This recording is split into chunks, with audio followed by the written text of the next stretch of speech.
Hi, everyone. I'm Carol Massar of Bloomberg Businessweek Radio and TV, and I'm delighted to bring in Cathie Woods. She's the founder, CEO, and Chief Investment Officer of ARK Investment LLC. She is someone who is well known to our audience. Her consistent performance since she started ARK about 7 years ago has certainly given her a lot of notoriety. Cathie, first of all, thank you for joining us. I know it's a crazy day. We're all watching the markets. We're all watching Bitcoin in a big way. The crypto market is coming undone. Last trade was about 35,000 on Bitcoin. What's happening right now, and how low do you think it can go? Well, I think we're in a risk-off period, and for all assets, if you look at the stock market, the more risky or volatile parts of the market have come in dramatically since mid-February, and I think a lot of the concerns have been around inflation. Initially, that was helping Bitcoin because obviously Bitcoin's a very important inflation hedge. You know, it's a rules-based monetary policy, the first global rules-based monetary policy we have ever had. Hugely important reserve currency of the crypto asset ecosystem. But I think what's happening right now is because the stock market, the highly volatile part of the stock market, the innovation-oriented part of the stock market has gone through such a correction, which has been flamed by inflation fears. I think the correlations among volatile assets are going to one right now, and that's including Bitcoin. Well, I want to unpack a couple of things. So Bitcoin, I mean, you at one point, I think back in April, told Dow Jones that it could go to about $500,000. Do you still hold that target? Do you still think that's where we're headed? We do. I do. Yassine El-Mandra is our crypto analyst, and we go through soul-searching times like this and scrape the models. And yes, our conviction is as high. The one thing that has changed here, however, is the environmental concerns around Bitcoin in particular have caused people like Elon Musk to pull away and say, whoa, whoa, whoa, whoa, let me make sure I understand this. And we believe that even this is going to change because, first of all, right now, the percentage of Bitcoin mined with renewables and hydroelectric power is quite substantial. I think in China, it's over 50% in renewables. And we also believe, and we wrote a paper in conjunction with Square on this, and we're going to have a conference about it in July. We believe that Bitcoin mining integrated into the distributed grid, and by that I mean solar roofs, power walls in homes, utilities, merchant power producers, starting to include Bitcoin mining in the ecosystem. Why would they do that? They would do it because renewables are intermittent power sources, right? Weather, is it sunny or not? Wind, is it windy or not? And Bitcoin mining could take off if there's excess energy from solar being loaded into power walls. It can be offloaded into Bitcoin mining, and the whole ecosystem, therefore, becomes much more economic.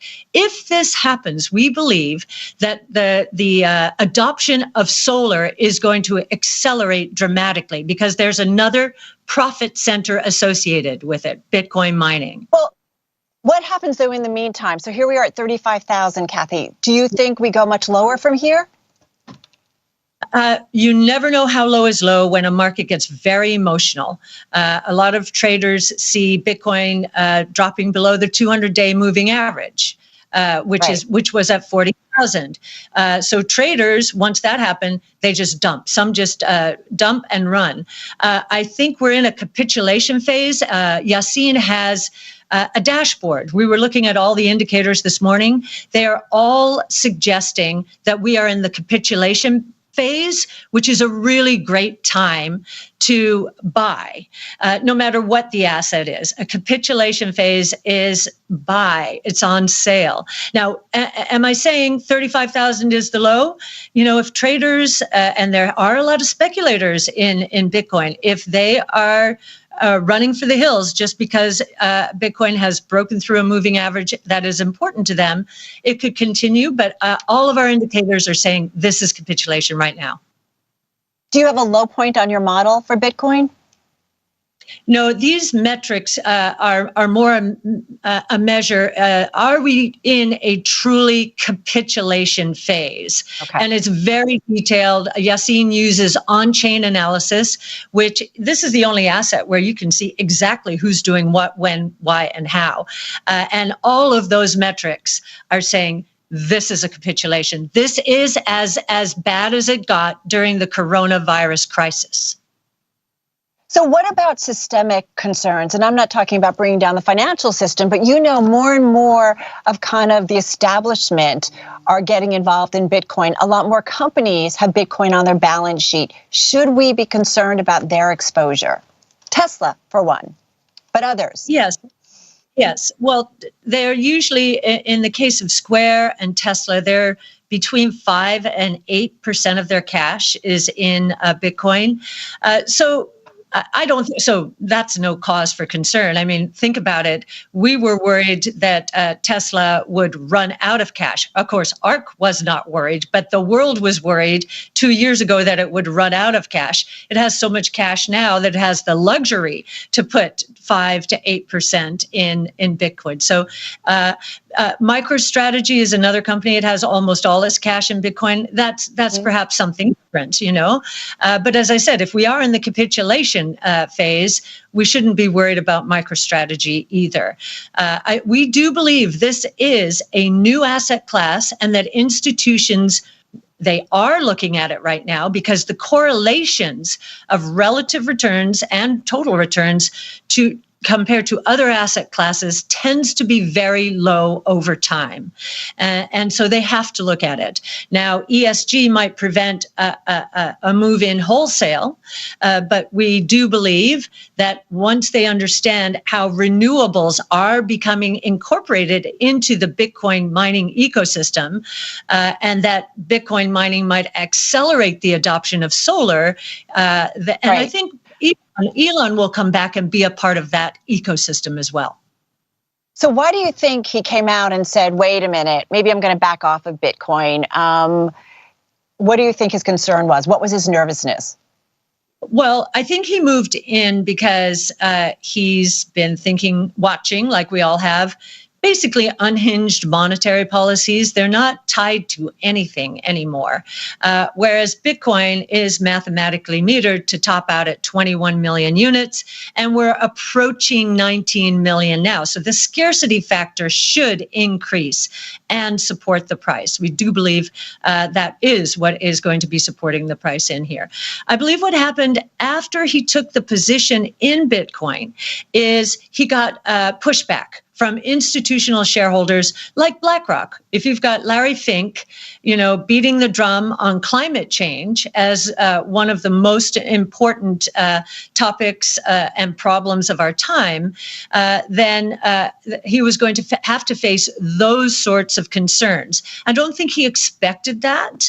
And now that he's sorting it out, learning more about the environmental impact, I think he'll come back into the mix. We certainly hope he will. I don't know if he's going to be part of the conference in July or not. He would be a very good addition because I think he would provide both sides of the equation. How quickly could the adoption of solar accelerate if we introduce mining into that ecosystem? Do you expect a Bitcoin ETF to get approved anytime soon? And I'm curious if you plan to launch a crypto ETF anytime soon. I think now that Gary Gensler is head of the SEC, he's Bitcoin friendly. We know that. He taught a class, courses at MIT before coming back to the SEC. So, and I think the research professionals at the SEC, they understand Bitcoin in particular, and I think are much more comfortable with it now that we've had several years to digest what exactly it is, go through a bear market, go through a bull market, now go through a bit of a bear market. I think watching the ecosystem evolve and actually become even more anti-fragile. We're getting some real tests here. And if the system doesn't break, and I don't think it will, I think that their comfort will increase in a couple of ways. Number one, the infrastructure is there, is robust. Number two, the liquidity is there. I don't think that's going to be disproven here. And number three, the price is down from very lofty levels. So, hey, why not start an ETF after a correction in the market than before? So I actually think the odds are going up now that we've had this correction.